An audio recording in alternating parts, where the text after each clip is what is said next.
In this video, I'm drawing the folds of a curtain to show how light and shadow create depth and form. I'm only using one pencil, a Polychromos black, on a smooth paper, in this case Strathmore 300 series vellum surface. The effect is created just by controlling pressure of my pencil strokes.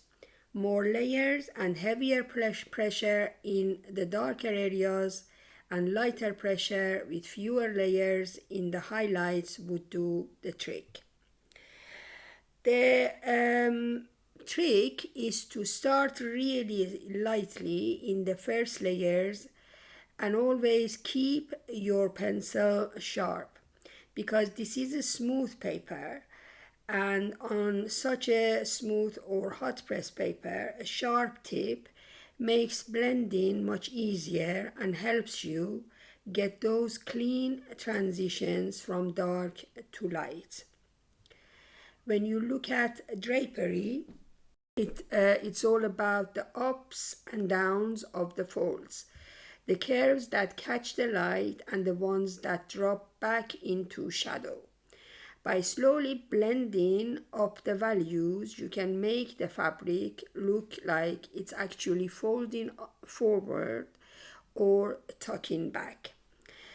It may seem a bit tricky at first, but it's really not hard once you focus on controlling your pencil pressure. Drawing drapery, in my opinion, is one of the best ways to practice controlling your pencil pressure, especially if you do it only in one color.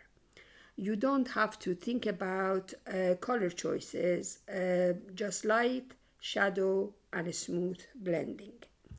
So if you'd like to improve your pencil control, this is a simple exercise that can really help.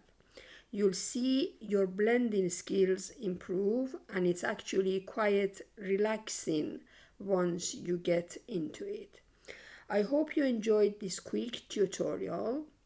If you did, please don't forget to like the video and subscribe for more color pencil tips and tutorials. Thank you for watching.